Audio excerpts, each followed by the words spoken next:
नमस्कार दोस्तों, बहुत बहुत स्वागत है आप सभी का गुरुकुल इंटरफेस एकेडमी में। दोस्तों, आज से हम एमपी जीके की नई सीरीज शुरू कर रहे हैं जिसमें हम लगभग संपूर्ण एमपी जीके को यहां पर कवर करने वाले हैं। दोस्तों, ये सीरीज आपके लिए एमपी पीएससी, एमपी एसआई, पटवारी, जेल प्रेरी या व्यापम लेवल की जितनी भी एग्जाम एमपी में होती है उन सभी एग्जाम हेतु मोस्ट इंपोर्टेंट सीरीज होने वाली है। दोस्तों, आपसे यही गुजारिश रहेगी कि जितने भी यहाँ पर क्लासेस आती है उन सारी क्लासेस को आपको अटेंड करना है और साथ साथ अपने नोट्स प्रॉपर तरीके से मेंटेन करते चलना है ताकि आपकी तैयारी यहाँ पर बेहतर हो। दोस्तों, यहाँ पर जो भी क्लास मैंने डिजाइन की है बहुत ही बेहतर तरीके से डिजाइन की है और काफी अच्छा कंटेंट आपको इस क्लास में मिलने वाला है। और हर टॉपिक के बाद यहाँ पर हम एमसीक्यूज लगाएंगे, यानी जैसे आपका एक टॉपिक कंप्लीट होगा फिर उस टॉपिक के जितने भी इंपॉर्टेंट क्वेश्चन है उन क्वेश्चन को हम डिस्कस करते चलेंगे ताकि आपका हर चैप्टर बेहतर से बेहतर बन पाए। तो दोस्तों, ये सीरीज आपके लिए मोस्ट इंपोर्टेंट होने वाली है। तो आज से हमारा जो पहला चैप्टर शुरू होगा वो रहेगा आपका मध्य प्रदेश का सामान्य परिचय। तो आज की क्लास में हम मध्य प्रदेश का सामान्य परिचय पढ़ने वाले हैं। इससे पहले हम थोड़ा सा आपका यहाँ पर सिलेबस डिस्कस कर लेते हैं, यानी कौन कौन से टॉपिक हमें पढ़ना है और किस टॉपिक में हम क्या क्या चीजें पढ़ने वाले हैं, ये थोड़ा सा हम डिस्कस कर लेते हैं। तो सबसे पहला जो आपका टॉपिक रहेगा वो रहेगा मध्य प्रदेश का सामान्य परिचय। और मध्य प्रदेश के सामान्य परिचय में हम मध्य प्रदेश की सामान्य बातें जानेंगे, जैसे मध्य प्रदेश के राज्य की पशु पक्षी वृक्ष इनको कब घोषित किया गया, ये सारी चीजें हम यहाँ पर जानेंगे और कुछ मध्य प्रदेश की सामान्य जानकारी हम यहाँ पर देखेंगे। और यहाँ से लगभग हर एग्जाम में क्वेश्चन पूछे जाते हैं, इसलिए ये चैप्टर आपके लिए मोस्ट इंपोर्टेंट हो जाता है, सामान्य परिचय। उसके बाद अगला चैप्टर हम देखेंगे मध्य प्रदेश का गठन। तो मध्य प्रदेश के गठन के अंतर्गत हम देखेंगे सबसे पहले कि ब्रिटिश कालीन यानी जब अंग्रेज भारत में थे उस समय मध्य प्रदेश की स्थिति क्या थी। उसके बाद जब अंग्रेज चले गए, भारत स्वतंत्र हो गया, उसके बाद मध्य प्रदेश की स्थिति क्या थी। उसके बाद में राज्य पुनर्गठन आयोग आया था जिससे मध्य प्रदेश का गठन हुआ था, तो वो कैसे आया, कितने सदस्य उसमें थे। उसके बाद मध्य प्रदेश का विभाजन कब हुआ, यानी मध्य प्रदेश से जब छत्तीसगढ़ अलग हो गया तब मध्य प्रदेश की स्थिति क्या निकल कर आई। उसके बाद मध्य प्रदेश के जिले संभाग को हम मैप के साथ डिस्कस करेंगे। दोस्तों, हर चैप्टर को मैं आपके साथ मैप के साथ डिस्कस करूंगा और बिल्कुल 3D मैप आपके सामने लेकर आया हूं। उसके बाद मध्य प्रदेश के जो पड़ोसी राज्य उनसे मध्य प्रदेश के कौन कौन से जिले लगते हैं और पड़ोसी राज्यों के जिले मध्य प्रदेश से कौन कौन से लगते हैं, ये सारी चीजें हम डिस्कस करेंगे। और ये सारी चीजें हम मैप के द्वारा डिस्कस करने वाले हैं। तो आपको बिल्कुल प्रॉपर तरीके से नोट्स मेंटेन करते चलना है ताकि आपकी तैयारी बेहतर हो पाए, ठीक है।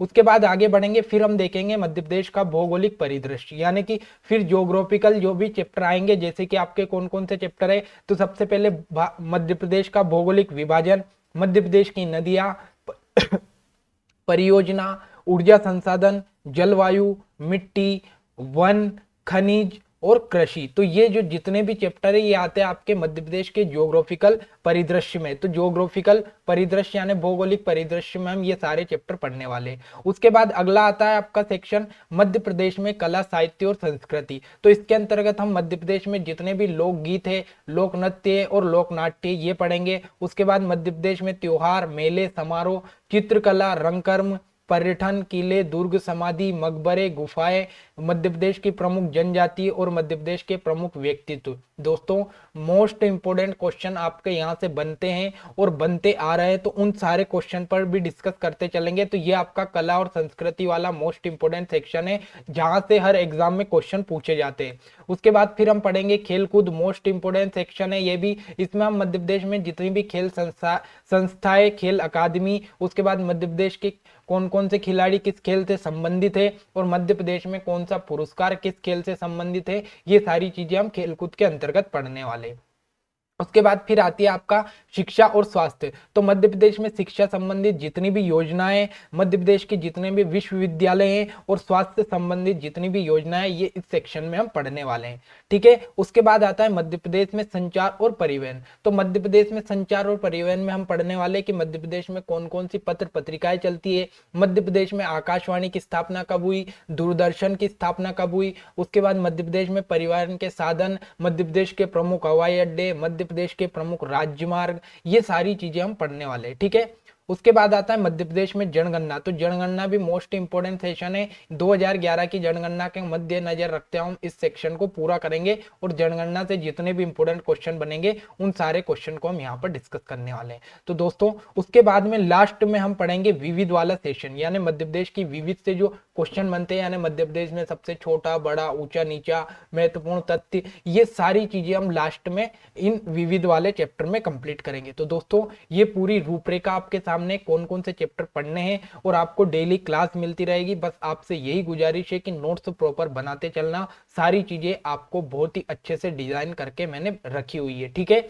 तो बिना किसी देरी के हम क्लास को शुरू करते हैं और आज का जो हमारा पहला चैप्टर है वो रहेगा आपका मध्य प्रदेश का सामान्य परिचय। तो आज हम मध्य प्रदेश के सामान्य परिचय को पढ़ेंगे और मध्य प्रदेश के सामान्य परिचय से हर एग्जाम में क्वेश्चन पूछे जाते हैं। अगर आपने पिछले जो पेपर उठाकर देखे होंगे तो आपको पता चलेगा कि हर एग्जाम में मध्य प्रदेश के सामान्य परिचय से क्वेश्चन पूछे ही जाते हैं।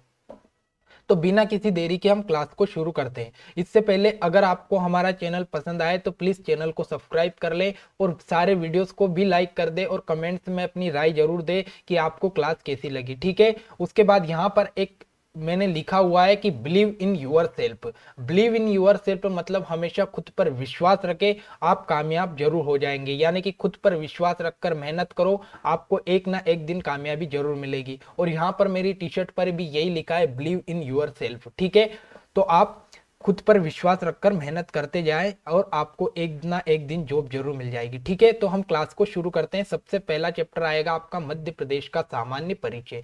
तो सबसे पहले हम बात करते हैं मध्य प्रदेश के गठन की। तो मध्य प्रदेश का गठन कब होता है? तो 1 नवंबर 1956 को यहाँ पर आपके मध्य प्रदेश का गठन होता है, ठीक है। तो याद रखना मध्य प्रदेश का गठन कब होता है? तो 1 नवंबर 1956 को आपका मध्य प्रदेश का गठन होता है। अब बात आती है मध्य प्रदेश के अन्य नाम की। तो सबसे पहला नाम आपको दिखाई दे रहा है सोया प्रदेश। तो मध्य प्रदेश को सोया प्रदेश क्यों कहा जाता है?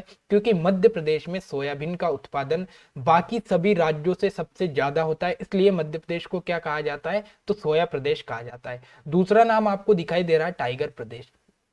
तो अगर आप मध्य प्रदेश की बात करें तो भारत के सभी राज्यों से सबसे ज्यादा जो टाइगर पाए जाते हैं वो कहाँ पाए जाते हैं? तो ये पाए जाते हैं मध्य प्रदेश में, इसीलिए मध्य प्रदेश को टाइगर प्रदेश की संज्ञा दी गई है। दूसरा आता है आपका हृदय प्रदेश। तो जब भी आप मध्य प्रदेश के मैप को भारत के मैप में देखोगे तो मध्य प्रदेश की जो स्थिति है वो भारत के मैप में बिल्कुल मध्य में है, इसीलिए भारत को मध्य प्रदेश का दिल मध्य प्रदेश को भारत का दिल कहा जाता है या मध्य प्रदेश को भारत का हृदय कहा जाता है, ठीक है। उसके बाद आता है नदियों का मायका। तो मध्य प्रदेश को नदियों का मायका इसलिए कहा जाता है क्योंकि सबसे ज्यादा जो नदियां प्रवाहित होती है आपके मध्य प्रदेश में ही होती है। उसके बाद दूसरा आता है हीरा प्रदेश। तो मध्य प्रदेश में हीरे का उत्पादन सबसे ज्यादा होता है, इसलिए मध्य प्रदेश को हीरा राज्य कहा जाता है। उसके बाद अगला आता है तेंदुपत्ता राज्य। तो तेंदुपत्ता राज्य इसलिए कहा जाता है कि तेंदुपत्ते का जो उत्पादन है वो सबसे ज्यादा मध्य प्रदेश में होता है। अब तेंदुपत्ता आपने नहीं देखा तो आपने बीड़ी देखी होगी, उस बीड़ी के ऊपर जो पत्ता लपेट कर रखा होता है उसे बोला जाता है तेंदुपत्ता, वही आपका तेंदुपत्ता होता है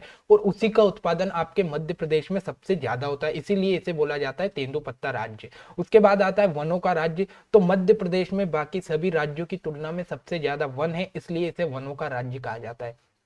और वहीं उद्यानों का राज्य हम बात करें तो मध्य प्रदेश में सबसे ज्यादा राष्ट्रीय उद्यान है। याद रखना मध्य प्रदेश में भारत में सबसे ज्यादा जो राष्ट्रीय उद्यान है वो मध्य प्रदेश में है। कितने? टोटल 12 राष्ट्रीय उद्यान है, इसीलिए मध्य प्रदेश को राष्ट्रीय उद्यानों का राज्य भी कहा जाता है। तो आई होप कि यहाँ तक की क्लियर आपकी कहानी हुई होगी, ठीक है। तो कभी कभी यहाँ से क्वेश्चन पूछ लग सकता है, इसलिए आपको अन्य नाम याद रखना है। उसके बाद आता है वर्तमान स्वरूप।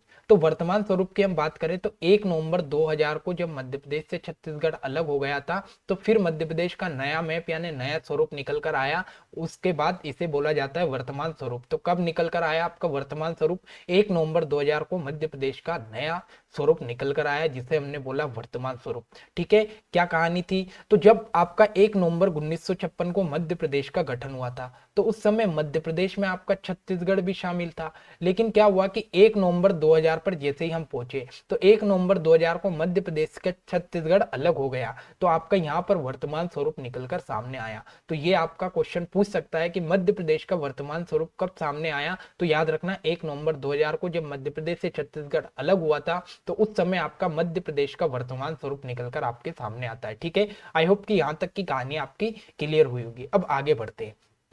अब थोड़ी सी बात करते हैं आपके मध्य प्रदेश के राज्य की चिन्ह के बारे में। तो ये आपका मध्य प्रदेश का राज्य की चिन्ह आपके सामने दिखाई दे रहा है, जो आपने कहीं ना कहीं कभी ना कभी किसी न किसी किताबों में देखा होगा। तो ये आपके मध्य प्रदेश का राज्य की चिन्ह है। तो इसकी विशेषता से कभी कभी क्वेश्चन पूछ सकता है कि मध्य प्रदेश के राज्य की चिन्ह की विशेषता में क्या क्या चीजें हैं। तो इसको हम थोड़ा सा डिस्कस कर लेते हैं ताकि आपका एक भी क्वेश्चन यहाँ से बाहर ना जाए। दोस्तों मेरी कोशिश यही रहेगी कि आपका एक भी क्वेश्चन एमपीजीके से गलत ना हो, कतई भी गलत ना हो। आप थोड़ी सी मेहनत करना मेरे साथ, मैं आपके लिए ज्यादा मेहनत कर रहा हूं, आप थोड़ी सी मेहनत मेरे साथ करते चलना, बस नोट्स बनाते चलना, ताकि आपका एक भी क्वेश्चन यहाँ से गलत ना होगा।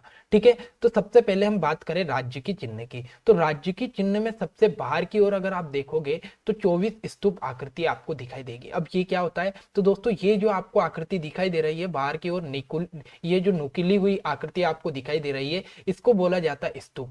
और इनकी जो संख्या अगर आपसे पूछे तो इनकी संख्या आपको बताना है कितनी, 24। ठीक है, तो आपसे क्वेश्चन पूछ सकता है कि मध्य प्रदेश के राज्य की चिन्ह में बाहर की ओर जो स्तूप आकृति है उनकी संख्या कितनी है, तो आपको बताना है कितनी है, 24 इनकी संख्या है। ठीक है, अगले चलते हैं। अब जैसे हम इस व्रत के अंदर चलेंगे तो आपको एक व्रत दिखाई देगा, और ये व्रत आपको यहाँ पर दिखाई, तो ये व्रत क्या है, तो ये मध्य प्रदेश की तरक्की और विकास की जो असीम संभावना का प्रतीक है। तो आपसे क्वेश्चन पूछ सकता है कि मध्य प्रदेश के राज्य की चिन्ह में जो व्रत है ये क्यों दर्शाया गया, तो याद रखना मध्य प्रदेश की तरक्की और विकास की संभावना का असीम प्रतीक है। ठीक है, उसके बाद आगे बढ़ते हैं। इस व्रत के ऊपर की ओर क्या लिखा है आपको ये याद रखना है। तो व्रत के ऊपर की ओर आप में देख सकते हो चिन्ह में मध्य प्रदेश शासन लिखा हुआ दिखाई देगा। ये आपका यहाँ पर मध्य प्रदेश शासन लिखा हुआ दिखाई देगा। उसके बाद नीचे की ओर क्या लिखा है, तो नीचे सत्यमेव जयते लिखा हुआ है। ये यहाँ पर आप देख सकते हो सत्यमेव जयते नीचे की ओर लिखा है। ठीक है, उसके बाद व्रत के दोनों ओर गेहूं और धान की बालियां प्रदर्शित की गई है।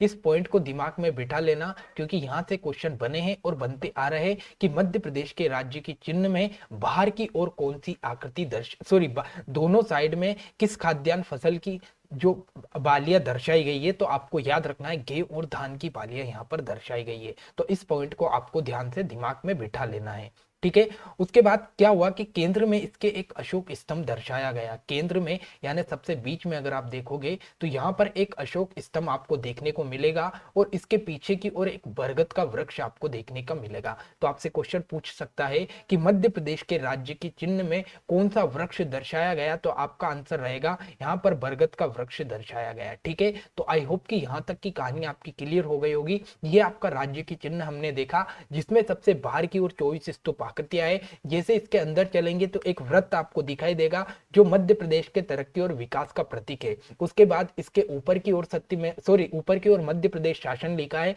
और नीचे की ओर सत्यमेव जयते लिखा है। उसके बाद इसके बिल्कुल बीच में देखोगे तो बरगद का वृक्ष और सिंह आकृति दर्शाई गई है। वहीं व्रत के दोनों साइड में गेहूं और धान की बालियों को प्रदर्शित किया गया है। तो दोस्तों ये कुछ आपका राज्य की चिन्ह की विशेषता थी, जिससे क्वेश्चन पूछने की संभावना बन सकती है। तो आई होप कि यहां तक की कहानी आपकी क्लियर हो गई होगी। अब आगे बढ़ते हैं। अब बात आती है आपके मध्य प्रदेश का राज्य की पशु।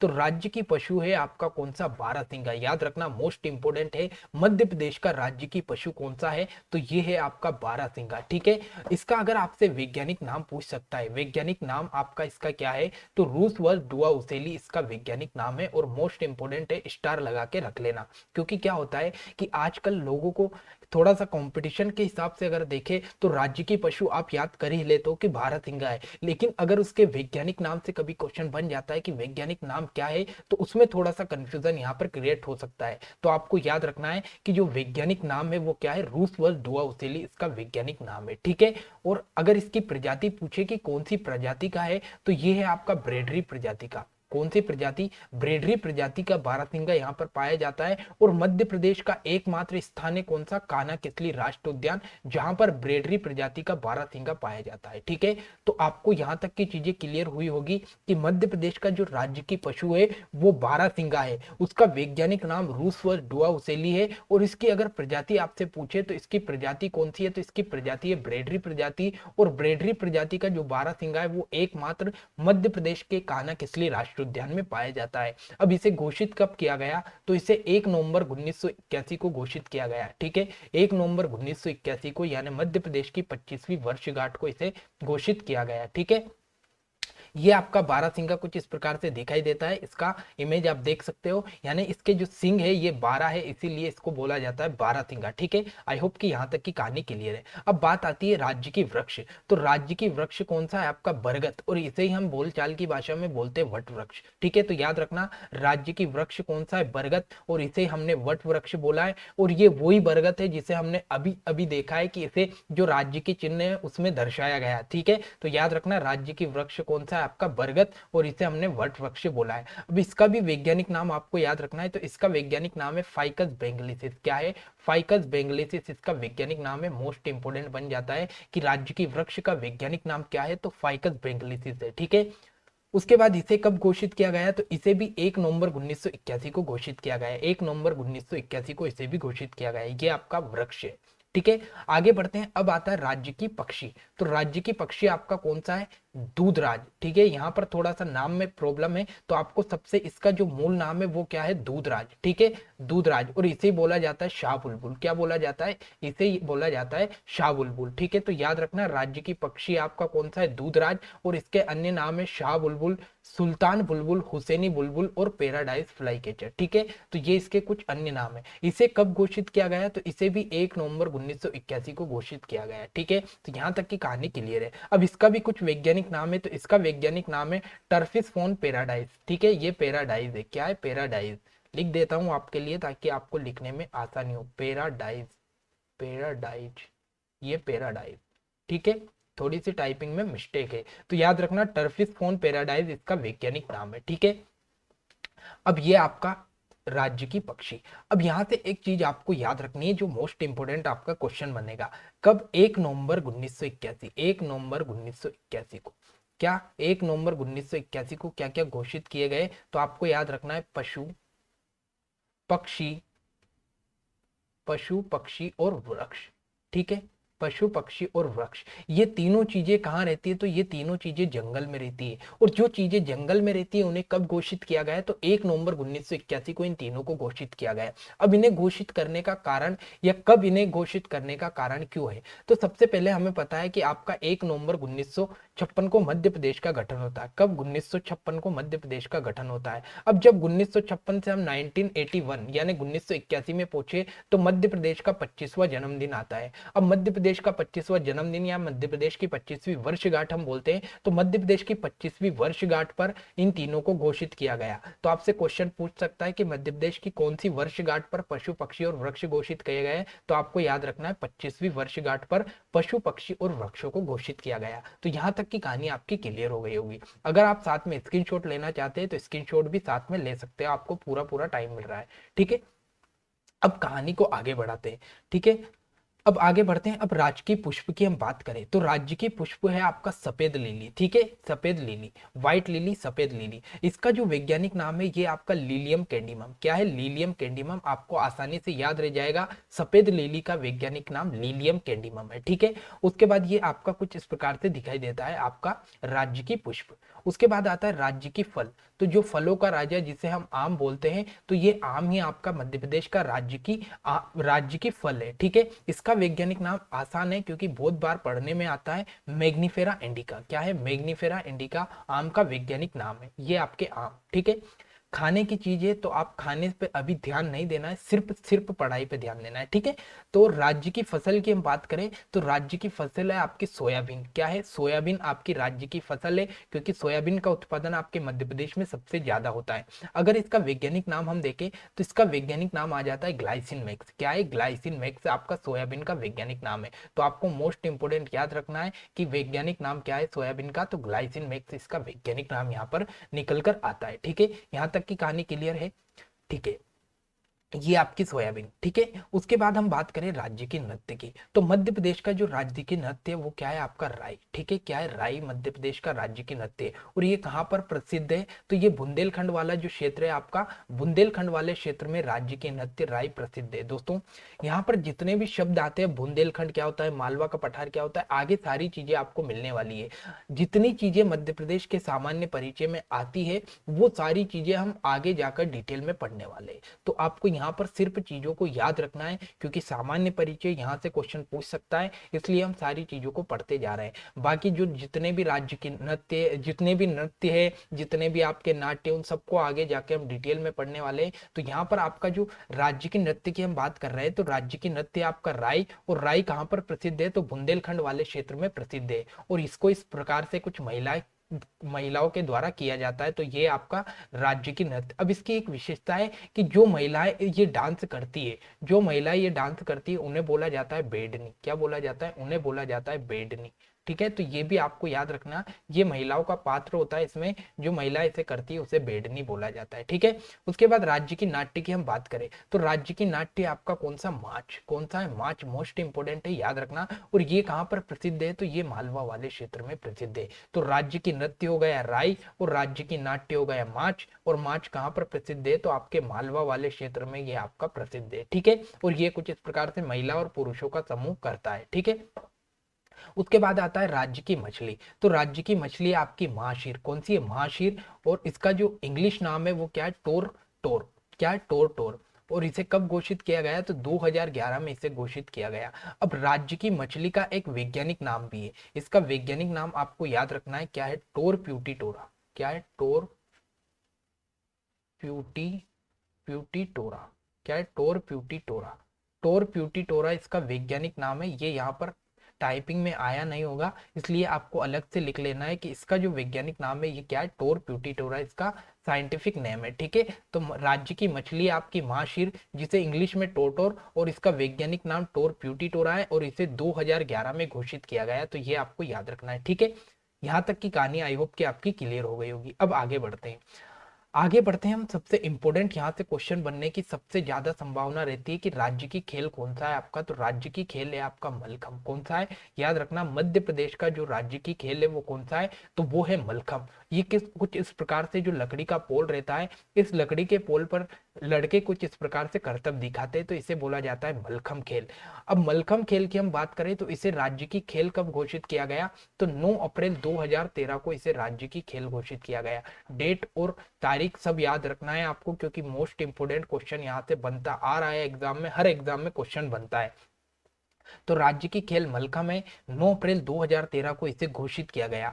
अब जो इस खेल में विजेता रहता है, जो इस खेल में जीतता है, उसे एक पुरस्कार देता है। तो उसे पुरस्कार दिया जाता है प्रभाष जोशी पुरस्कार। ठीक है, तो उसे कौन सा पुरस्कार दिया जाता है? प्रभाष जोशी पुरस्कार। तो आपसे क्वेश्चन पूछेगा कि मलखम विजेताओं को कौन सा पुरस्कार दिया जाता है, या मलखम खेल के लिए कौन सा पुरस्कार दिया जाता है? तो ये आपका प्रभाष जोशी पुरस्कार। कौन सा है? प्रभाष जोशी पुरस्कार। तो मोस्ट इंपोर्टेंट है, इसे आपको याद रखना है। अब बात आती है राज्य की गान की। तो सुक्का दाता सबका साथी, आपने जो राज्य की गाने हमेशा सुना ही होगा कहीं ना कहीं। अगर आप एमपी में रहते हो तो ऐसा हो ही नहीं सकता है कि आपने ये गान नहीं सुना है। तो जो सुक्का दाता सबका साथी है, ये आपका मध्य प्रदेश का राज्य की गान है, यहाँ पर लिखा हुआ है पूरा। अगर आपने नहीं पढ़ा है तो पढ़ लेना कि सुक्का दाता सबका साथी, चुपका ये संदेश है, माँ की गोद पिता का आशय, मेरा मध्य प्रदेश है। तो ये आपका मध्य प्रदेश का राज्य की गान है। ठीक है, अब यहाँ से क्वेश्चन बनता है कि इसके लेखक कौन है, यानी इस गीत को लिखा किसने? तो ये लिखा है आपके महेश श्रीवास्तव जी ने। किसने लिखा है? महेश श्रीवास्तव जी के द्वारा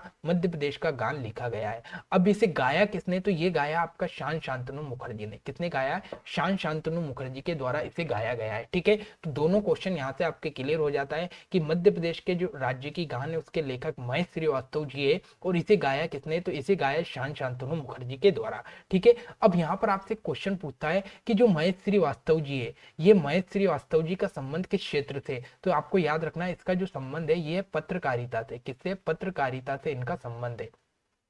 तो महेश श्रीवास्तव जी का संबंध है पत्रकारिता से। ठीक है, और इनकी एक बुक है जो बड़ी फेमस है, वो बुक है प्रमाण पुस्तक। और यहाँ से क्वेश्चन पूछा गया था कि प्रमाण पुस्तक के लेखक कौन है? तो याद रखना, प्रमाण पुस्तक के जो लेखक है ये आपके महेश श्रीवास्तव जी है। ठीक है, यहाँ तक की कहानी आई होप कि आपकी क्लियर हो गई होगी। अब बात आती है राज्य की भाषा। तो इसकी आपको पता ही होगा कि हम सब हिंदी बोलते हैं, तो राज्य की भाषा आपकी हिंदी होगी। ठीक है, तो ये भी आपको याद रख लेना है। आगे बढ़ते हैं। अब आपके सामने एक इंपॉर्टेंट मैप नजर आ रहा है। अब मैप में आपको क्या क्या चीजें, हम यहाँ से मैप में दो चीजें निकालेंगे। सबसे पहले तो हम मध्य प्रदेश के पड़ोसी राज्य देखेंगे। क्या देखेंगे? सबसे पहले तो मध्य प्रदेश के पड़ोसी राज्य हम देखेंगे। पड़ोसी राज्यों की हम बात करें तो मध्य प्रदेश में कितने मध्य प्रदेश के पड़ोसी राज्य, ये आपको याद होना चाहिए। तो याद रखना, मध्य प्रदेश के जो पड़ोसी राज्य की हम बात करें तो मध्य प्रदेश के 5 पड़ोसी राज्य जो आपको मैप में दिखाई दे रहे हैं। सबसे पहले यहाँ पर हम देखें तो सबसे पहले उत्तर पूर्व में एक राज्य दिखाई देगा जिसका नाम है आपका उत्तर प्रदेश। तो पहला तो आपका आ गया कौन सा, उत्तर प्रदेश। उत्तर प्रदेश जैसा मैं लिख रहा हूं वैसा आप लिखते चले या फिर आप साथ में मैप बनाते चले। तो पहले नंबर पर आ गया आपका उत्तर प्रदेश। दूसरे नंबर पर आपको यहाँ पर नीचे दिखाई देगा छत्तीसगढ़। कौन सा, दूसरे नंबर पर आपको दिखाई देगा छत्तीसगढ़। तो दूसरा हो गया आपका छत्तीसगढ़, छत्तीसगढ़।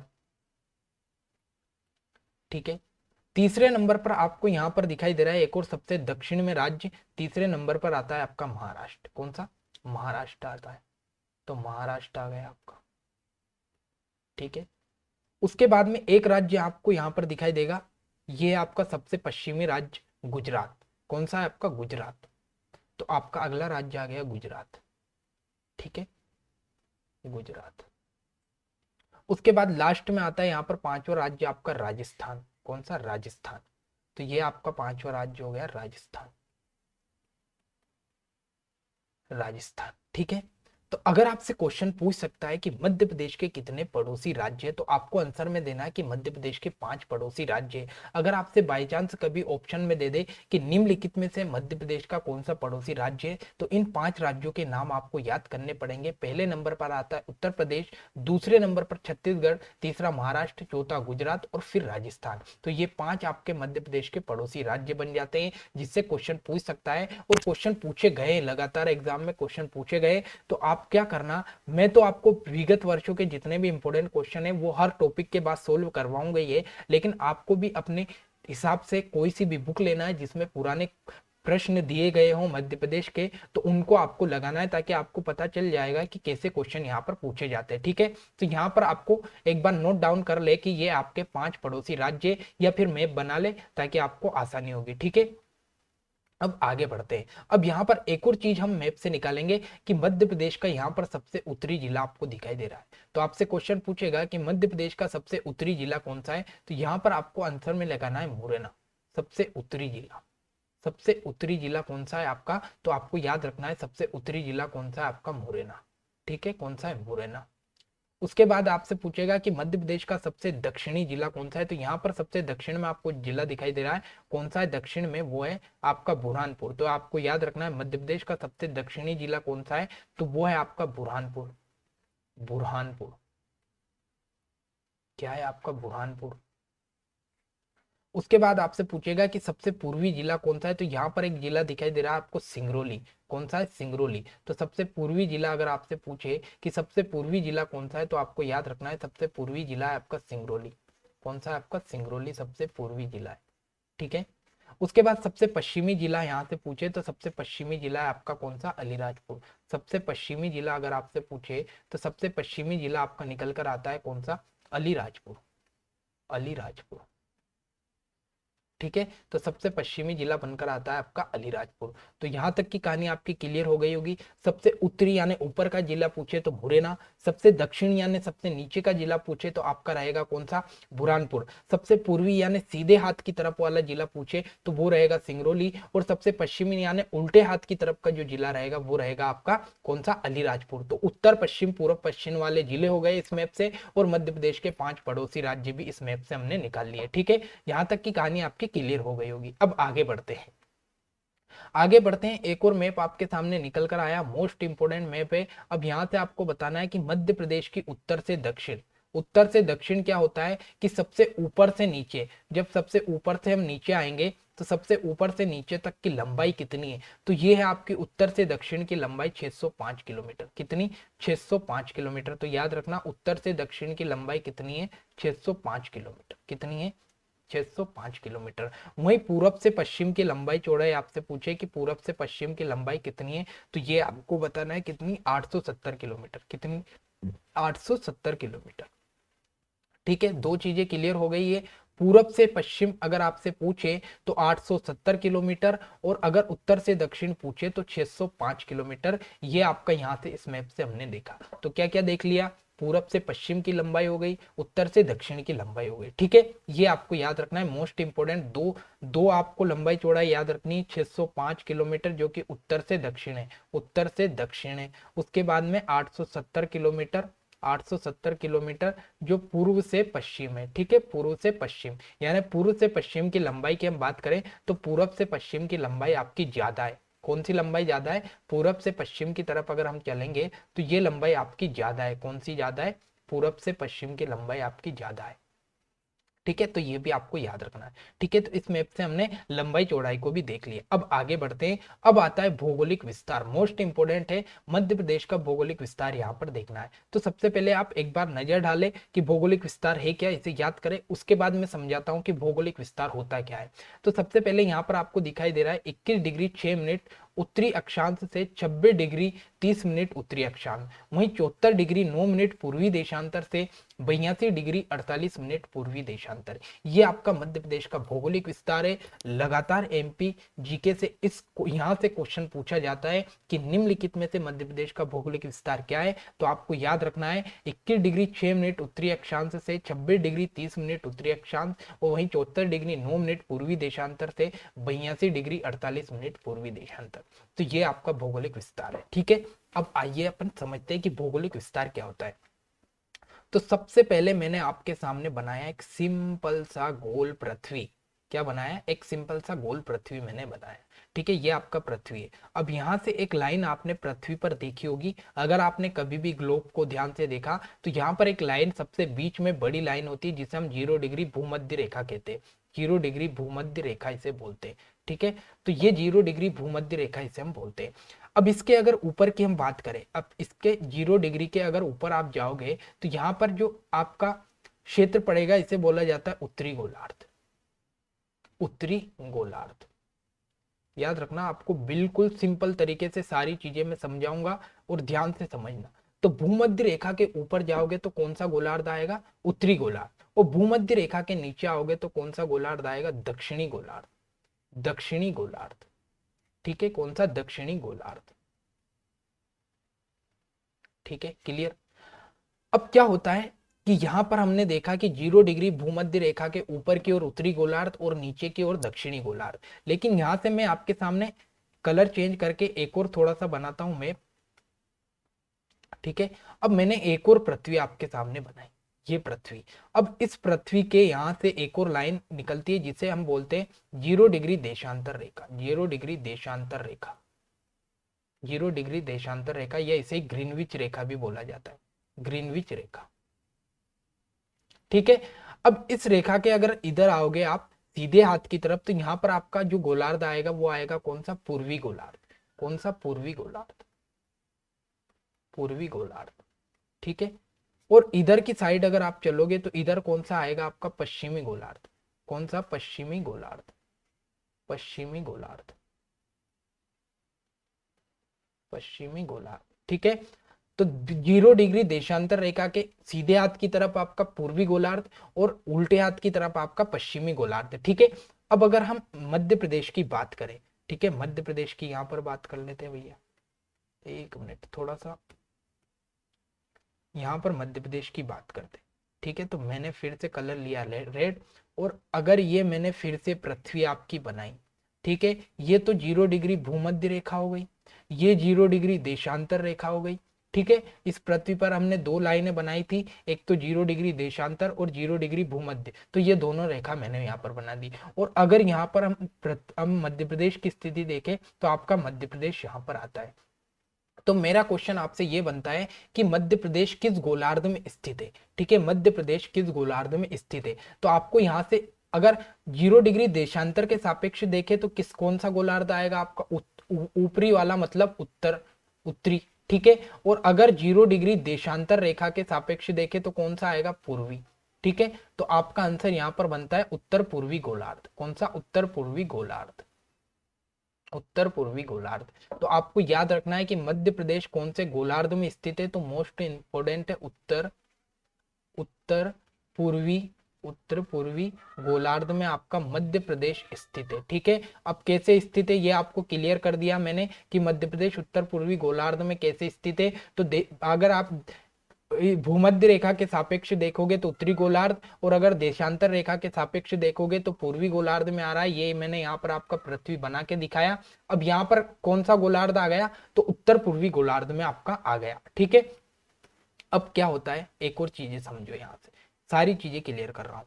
अब आपका एक बार फिर से मैंने पृथ्वी बनाया, ये 0 डिग्री देशांतर रेखा, सॉरी 0 डिग्री भूमध्य रेखा, ये क्या है 0 डिग्री भूमध्य रेखा। अब इस भूमध्य रेखा के ऊपर कुछ इस प्रकार से और लाइनें खींची गई है और रेखाएं खींची गई है। तो ये जो रेखाएं खींची गई है इसे क्या बोला जाता है, तो इसे बोला जाता है अक्षांश रेखाएं। कौन सी, अक्षांश रेखाएं। जो लेटी हुई लाइनें हैं इन्हें बोला जाता है अक्षांश रेखाएं। क्या बोला जाता है, अक्षांश रेखाएं। उसके बाद में एक और मैंने पृथ्वी का मैप बनाया, ये 0 डिग्री देशांतर रेखा है आपकी, और इसके दोनों साइड में भी कुछ इस प्रकार से खड़ी हुई लाइनें खींची गई है। ठीक है, खड़ी हुई लाइनें खींची गई है। तो इन्हें हमने क्या नाम दिया, तो इन्हें हमने नाम दिया देशांतर रेखा। ठीक है, देशांतर रेखा। क्लियर हुई चीजें। जो लाइनें लेटी हुई है यानी सोई हुई है उन्हें बोला हमने अक्षांश रेखाएं, और जो लाइनें खड़ी हुई है इस प्रकार से उन्हें बोला हमने देशांतर रेखाएं। अब यहां से मध्य प्रदेश का भौगोलिक विभाजन निकालेंगे। ठीक है, सॉरी भौगोलिक विस्तार निकालने वाले। ठीक है, तो क्या होता है कि जब अगर हम मध्य प्रदेश की बात करें तो ये आपका पृथ्वी है। ठीक है, और मध्य प्रदेश यहाँ पर आपका मध्य प्रदेश है, और यहाँ पर आपके 0 डिग्री भूमध्य रेखा है, और यहाँ पर 0 डिग्री देशांतर रेखा है। ठीक है, तो यहां से अगर हम 0 डिग्री से बात करें तो उत्तरी गोलार्ध में सबसे अगर यहाँ से ऊपर चलेंगे तो यहाँ से ऊपर चलने पर आपका आएगा उत्तरी गोलार्ध, और अगर हम यहाँ से 0 से 1 2 3 4 5 काउंट करते हुए कहाँ पहुंच जाएंगे, 21 पर पहुंच जाएंगे। तो जैसे हम यहाँ से 21 डिग्री पर पहुंचेंगे तो आपका मध्य प्रदेश की सीमा उत्तरी गोलार्ध में शुरू हो जाएगी, और कहाँ तक जाएंगे, 26 डिग्री तक हम जाएंगे। तो 26 डिग्री तक पहुंचते ही आपका क्या, मध्य प्रदेश की सीमा समाप्त हो जाएगी। तो आपसे उत्तरी, अगर उत्तरी भौगोलिक विस्तार पूछे तो कितना है, 21 डिग्री से 26 तक, 26 डिग्री तक। और वहीं अगर हम इस 0 से बात करें देशांतर के सापेक्ष, तो इधर अगर हम जाएंगे तो पूर्व में जाएंगे, तो इसीलिए यहाँ पर पूर्वी देशांतर लिखा है। तो यहाँ से 1 2 3 4 काउंट करते हुए हम कहाँ पहुंचेंगे, 74 डिग्री पर। तो 74 डिग्री पर हम जैसे ही पहुंचे तो यहाँ पर मध्य प्रदेश की सीमा शुरू होती है, और कहाँ पर पहुंचे, 82 डिग्री पर पहुंचे। तो यहाँ पर 82 डिग्री पर पहुंचने पर मध्य प्रदेश की सीमा समाप्त हो जाती है। तो ये इस प्रकार से आपका मध्य प्रदेश का भौगोलिक विस्तार निकाला जाता है, और जिसे मैंने आपको बहुत ही डिटेल से समझाया है। यहाँ पर ये टॉपिक पूरा ज्योग्राफी का टॉपिक है, लेकिन मैंने इसको आपको अच्छे से समझाया है। ठीक है, तो आपको सिंपल सा याद रखना है, मोस्ट इंपोर्टेंट, कि 21 डिग्री 6 मिनट उत्तरी अक्षांश से 26 डिग्री 30 मिनट उत्तरी अक्षांश, और 74 डिग्री 9 मिनट पूर्वी देशांतर से 82 डिग्री 48 मिनट पूर्वी देशांतर तक मध्य प्रदेश का भौगोलिक विस्तार है। और इसे कहां से, नीचे दक्षिण से उत्तर की ओर ले जाते हैं। ठीक है, और वहीं इधर पश्चिम से पूर्व की ओर जाते हैं। ठीक है, क्योंकि आपकी देखो एक बार फिर समझ लो, दक्षिण से उत्तर की ओर ले जाएंगे क्योंकि दक्षिण से जाएगा, क्योंकि 0 डिग्री से ऊपर जाएगा। तो यहाँ से नीचे से हम चलेंगे तो 21 से पहुंचेंगे कहाँ पर, 26 तक। और इधर यहाँ पर 0 डिग्री लाइन ये है, तो इधर भी हम यहाँ से पश्चिम से पूर्व की ओर जाएंगे, तो इधर भी यहाँ से पश्चिम से पूर्व की ओर 74 डिग्री से कहाँ पर पहुंचेंगे हम, 82 डिग्री 48 मिनट तक। तो क्लियर, यहाँ तक की कहानी आई होप कि आपकी क्लियर हो गई होगी। बहुत ही बारीकी से और सिंपल तरीके से आपको समझाने का प्रयास कर रहा हूँ। ठीक है, आगे बढ़ते हैं। अब बात आती है आपके कर्क रेखा की, तो कर्क रेखा भी समझ लो। अभी हमने देखा है यहाँ पर ये पृथ्वी है, अब पृथ्वी के सबसे बीच में यहाँ पर क्या है, 0 डिग्री लाइन है। अब इस पृथ्वी का जो केंद्र, यहाँ पर आपका पृथ्वी का केंद्र होता है। तो अब इस पृथ्वी के केंद्र से हम क्या करेंगे, पृथ्वी के केंद्र से 23.5 डिग्री का कोण बनाएंगे उत्तर की ओर। तो जैसे 23.5 डिग्री का कोण उत्तर की ओर बनाएंगे तो यहाँ पर एक लाइन आपको देखने को मिलेगी, एक लाइन देखने को मिलेगी। थोड़ा सा मैं सही से बना देता हूँ इसे आपका पूरा। तो यहाँ से आपका क्या है, ये आपका पृथ्वी का केंद्र है, ये आपका पृथ्वी है, ये 0 डिग्री भूमध्य रेखा है, ये पृथ्वी का केंद्र है। इससे 23.5 डिग्री उत्तर की ओर हम एक कोण बनाएंगे तो एक रेखा प्राप्त होगी जिसे हम बोले कर्क रेखा। और इसी कर्क रेखा पर अपना मध्य प्रदेश यहाँ पर कहीं पर आता है। तो इसी कर्क रेखा, यही कर्क रेखा आपके मध्य प्रदेश से होकर गुजरती है। तो आपसे सिंपल क्वेश्चन पूछेगा कि मध्य प्रदेश के कितने जिलों से कर्क रेखा गुजरती है, तो आपका आंसर रहेगा कितने, 14 जिलों से होकर कर्क रेखा गुजरती है। ठीक है, याद रखना। अब 14 जिलों के नाम आपको याद रखना है क्योंकि यहाँ से क्वेश्चन पूछे जाते हैं। तो सबसे पहला नाम आएगा आपका रतलाम, उसके बाद आएगा उज्जैन, उसके बाद में आएगा आगर मालवा, उसके बाद में राजगढ़, उसके बाद में सीहोर, उसके बाद में भोपाल, उसके बाद में विदिशा, उसके बाद रायसेन, उसके बाद में सागर, उसके बाद दमोह, उसके बाद में कटनी, उसके बाद में जबलपुर, उमरिया, उमरिया और उसके बाद में शहडोल। कितने जिलों से कर्क रेखा होकर गुजरी है? तो मध्य प्रदेश के 14 जिलों से होकर आपकी कर्क रेखा गुजरती है। कितने?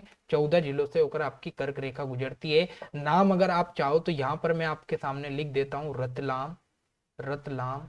उसके बाद में दूसरा आता है आपका उज्जैन, उज्जैन। क्योंकि मोस्ट इंपोर्टेंट है, यहाँ से क्वेश्चन बनते हैं, तो नाम आपको 14 जिलों के याद रखना है। 14 जिलों से कर्क रेखा गुजरती है, तो रतलाम, उज्जैन, आगर मालवा। कौन सा? आगर मालवा। उसके बाद में आता है आपका राजगढ़, राजगढ़। उसके बाद में आता है आपका भोपाल, भोपाल। उसके बाद में आता है आपका विदिशा, विदिशा। उसके बाद में आता है आपका रायसेन, रायसेन। उसके बाद में आता है आपका सीहोर, सीहोर। सीहोर के बाद में आएगा आपका कौन सा? यहाँ पर सागर, सागर के बाद में आएगा आपका दमोह, दमोह के बाद में आएगा आपका कटनी, कटनी। उसके बाद में आएगा आपका जबलपुर, जबलपुर। उसके बाद में आएगा आपका उमरिया, उमरिया। और उसके बाद में आएगा आपका शहडोल, शहडोल।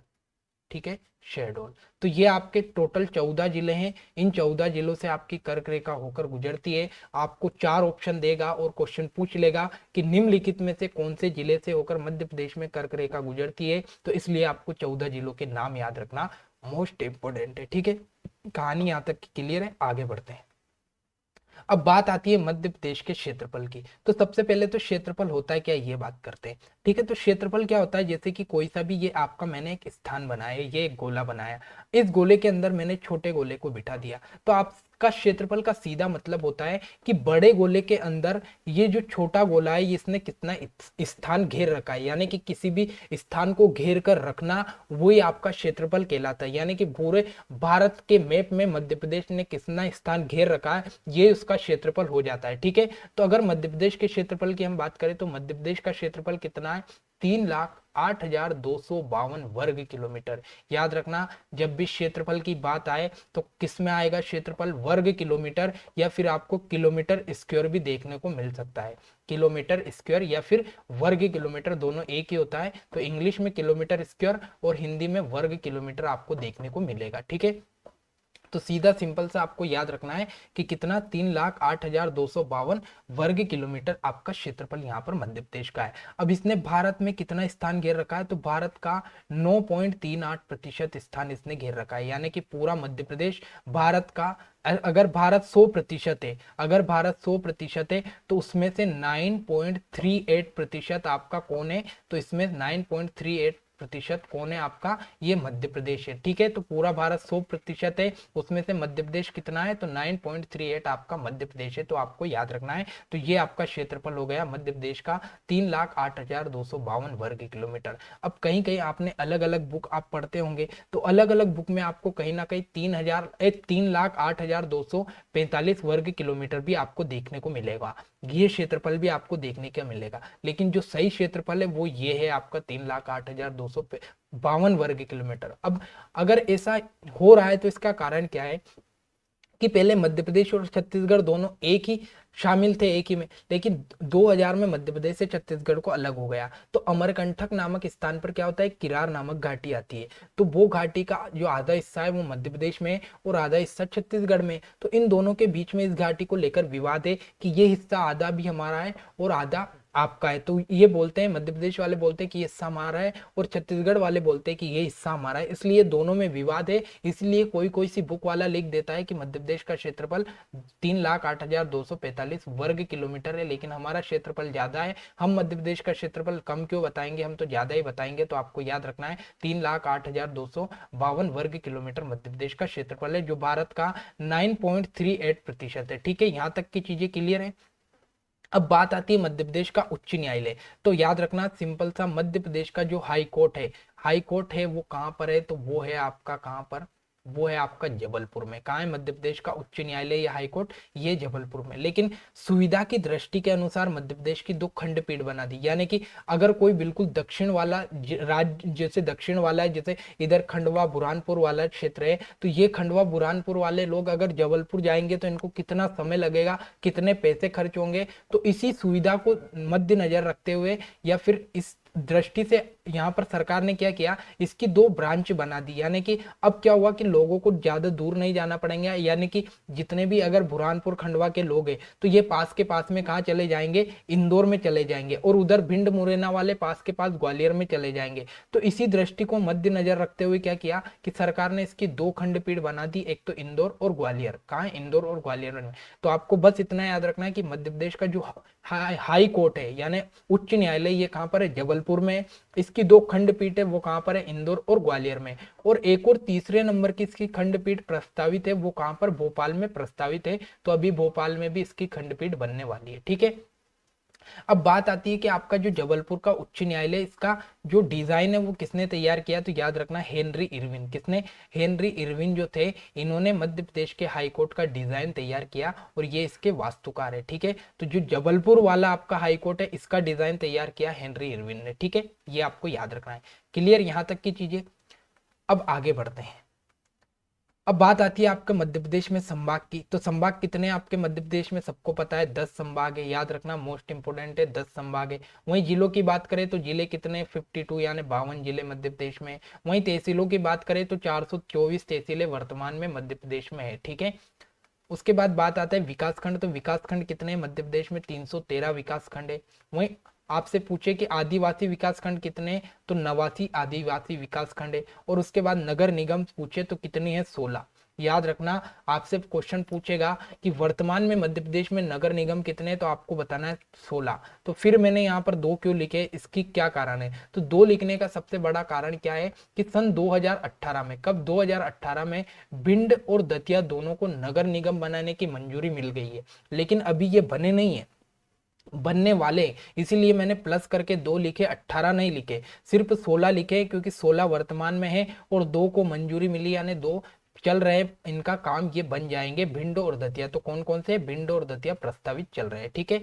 उसके बाद आता है नगर पालिका। तो नगर पालिका की संख्या कितनी है? 98। कितनी है? 98 आपके नगर पालिका है। उसके बाद आती है नगर पंचायत। तो नगर पंचायत 272 है। उसके बाद जिला पंचायत 52 है। और वहीं जनपद पंचायत कितनी है? तो जनपद पंचायत 313 है। तो दोस्तों, जो जनपद पंचायत की संख्या है वो है आपके विकास खंड की संख्या है, यानी दोनों की संख्या बराबर है, जनपद पंचायत और विकास खंड की। तो ये भी आपको याद रखना है, एक बार स्क्रीनशॉट ले लो, इन चीजों को पढ़ना पड़ेगा। ठीक है। अब बात आती है पुलिस प्रशासन की। तो अगर हम आईजी जोन की बात करें मध्य प्रदेश में, तो इनकी संख्या कितनी है? ये है आपका 11। वहीं डीआईजी की बात करें तो डीआईजी कितने? 15। ठीक है। तो आईजी जोन 11 है, डीआईजी जोन कितने हैं आपके? 15 है। ठीक है। तो आईजी जोन 11, डीआईजी जोन 15, ये आपको याद रखना है। अब आईजी डीआईजी क्या होता है, पूरा पुलिस प्रशासन आपको समझाने वाला हूं आगे के चैप्टर में। सारी चीजें आपको यहाँ पर काम आएगी। यहाँ पर सिर्फ बेसिक चीजें देखते चल रहे हैं, जितनी भी चीजें सामान्य परिचय में आ रही है उन सारी चीजों को आगे जाकर हमें डिटेल के साथ पढ़ना है। ठीक है। अब बात आती है कंट्रोल रूम की। तो पुलिस कंट्रोल रूम कितने? 53, यानी 52 जिले, उससे एक ज्यादा 53 आपके पुलिस कंट्रोल रूम है। वहीं बात करें पुलिस थानों की तो 11,101 पुलिस थाने आपके कितने? 11,101। ठीक है। उसके बाद पुलिस चौकियों की हम बात करें तो पुलिस चौकियां 579 पुलिस चौकियां आपकी यहाँ पर हो जाती है। ठीक है। यहाँ तक की कहानी क्लियर है। उसके बाद विधानसभा सीटों की हम बात करें तो मध्य प्रदेश में विधानसभा सीटें कितनी है? थोड़ी, एक मिनट पहले तो ये देखो कि विधानसभा होती क्या है। तो आपका अगर विधानसभा की हम बात करें तो विधानसभा में आपके कौन बैठते हैं? आपको सिंपल इतना याद रखना है कि जो विधानसभा है इसमें हम किसको चुनते हैं? तो विधानसभा में हम चुनते हैं विधायक को। किसे? विधायक को।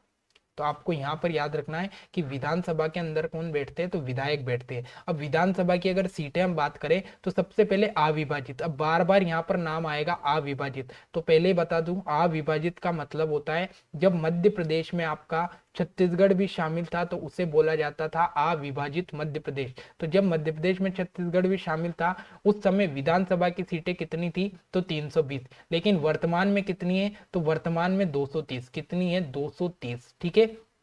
230 वर्तमान में। अब इन 230 सीटों में कुछ आरक्षण दे रखा है। तो सबसे पहले हम एससी की बात करें तो एससी के लिए आरक्षित सीटें कितनी है, तो यह है 35, यानी अनुसूचित जाति के लिए कितनी है, 35 सीटें आरक्षित है। वहीं अनुसूचित जनजाति के लिए बात करें तो कितनी है, 47 सीटें आरक्षित है। ठीक है, वहीं कुल आरक्षित सीटों की हम बात करें, यानी कि 35 और 47 को हम जोड़ेंगे तो टोटल आ जाएगा। तो टोटल आरक्षित सीटें कितनी है विधानसभा में आपकी 82। मोस्ट इंपोर्टेंट क्वेश्चन पूछ सकता है। सबसे पहले क्वेश्चन पूछेगा कि मध्य प्रदेश में विधानसभा सीटें कितनी है, 230। अविभाजित मध्य प्रदेश में विधानसभा सीटें कितनी थी, तो 320। वहीं अगर आपसे पूछे कि वर्तमान में अनुसूचित जाति के लिए विधानसभा में आरक्षित सीटें कितनी है, तो आपको बताना है 35। वहीं अनुसूचित जनजाति के लिए पूछे तो आपको बताना है 47। और वहीं कुल आरक्षित सीटें आपसे पूछ ले तो आपको बताना है 82। ठीक है, अब बात आती है लोकसभा। तो लोकसभा में कौन बैठते हैं, आपको ये याद रखना है। तो लोकसभा में हम चुनते हैं सांसद को, किसे, सांसद साहब को हम यहाँ पर चुनते हैं लोकसभा में। अब लोकसभा में अगर अविभाजित मध्य प्रदेश की हम बात करें तो इसमें है 40 सीटें आपकी। वहीं अगर हम बात करें वर्तमान में, तो वर्तमान में 29 यानी 29 है। और इन 29 सीटों में कुछ आरक्षण दे रखा है, जैसे एससी के लिए 4, यानी अनुसूचित जाति के लिए 4, और अनुसूचित जनजाति के लिए 6, यानी टोटल कितना हो गया, तो टोटल यहाँ पर हो जाता है 10। और 10 सीटों पर यहाँ पर आपका आरक्षण है। ठीक है, तो लोकसभा सीटें जो अविभाजित मध्य प्रदेश था उसमें 40 थी, वर्तमान में 29 है। वर्तमान की जो सीटें, इनमें 4 सीटें एससी के लिए, 6 सीटें एसटी के लिए, और टोटल 10 सीटें यहाँ पर आरक्षित है। अब बात आती है राज्यसभा की। तो मध्य प्रदेश में अगर अविभाजित मध्य प्रदेश की हम बात करें तो अविभाजित मध्य प्रदेश में टोटल सीटें कितनी थी आपकी, 16। लेकिन वर्तमान की हम बात करें तो वर्तमान में कितनी है, तो 11 सीटें यहाँ पर मध्य प्रदेश से राज्यसभा की, कितनी, 11 सीटें। तो ये आपको याद रखना है। ठीक है, तो ये आपका आज का जो सेशन था ये था आपका सामान्य परिचय। और दोस्तों, सामान्य परिचय से जितने भी इंपॉर्टेंट क्वेश्चन थे वो सारे मैंने आपके सामने डिस्कस करे। दोस्तों, ये सीरीज आपके लिए मोस्ट इंपॉर्टेंट सीरीज है। ऑथेंटिक जो आपका जो सही कंटेंट है वो मैं आपके सामने लाने का प्रयास कर रहा हूँ। अलग अलग बुकों में अलग अलग और गलत कंटेंट आपको देखने को मिलेगा, लेकिन जो ऑथेंटिक कंटेंट है वो आपको मैं प्रोवाइड करवाऊंगा। बहुत ही मुश्किल से और बहुत ही बढ़िया तरीके से आपकी जो क्लास है वो मैं डिजाइन कर रहा हूँ। बड़ी बेहतरीन तरीके से आपको यहाँ पर क्लास में जो नोट्स बनाने को मिलेंगे। अगर आप शॉर्ट नोट्स बनाते हैं तो आपको चीजें जल्दी याद हो जाती है, और सारी चीजें मैं आपके सामने शॉर्ट तरीके से लेकर आया हूँ। तो दोस्तों, ये सेशन आपको कैसा लगा हमें कमेंट सेक्शन में जरूर बताना, और साथ ही जितने भी डाउट है वो आप कमेंट सेक्शन में हमें लिखकर बता देना, ताकि आपको वहां पर डाउट का सॉल्यूशन मिल जाएगा। तो दोस्तों, आज की क्लास आपको कैसी लगी, लाइक और सब्सक्राइब जरूर कर लेना, और क्लास का जितना भी कंटेंट है वो कैसा लगा हमें कमेंट सेक्शन में जरूर बता देना। और साथ ही ऐसी क्लास के लिए चैनल को सब्सक्राइब जरूर कर लेना। ठीक है, तो आज की क्लास को हम यहीं पर समाप्त कर लें। आज हमने मध्य प्रदेश का सामान्य परिचय कंप्लीट कर लिया है, और कल की क्लास में हम पढ़ेंगे, कल की क्लास में तो हम मध्य प्रदेश के सामान्य परिचय से जो क्वेश्चन बनते हैं उन क्वेश्चन को डिस्कस करेंगे। उसके बाद फिर अगला टॉपिक हम शुरू करेंगे। तो आज की क्लास को हम यहीं पर समाप्त करते हैं, मिलते हैं अगली क्लास में। तब तक जय हिंद, जय भारत।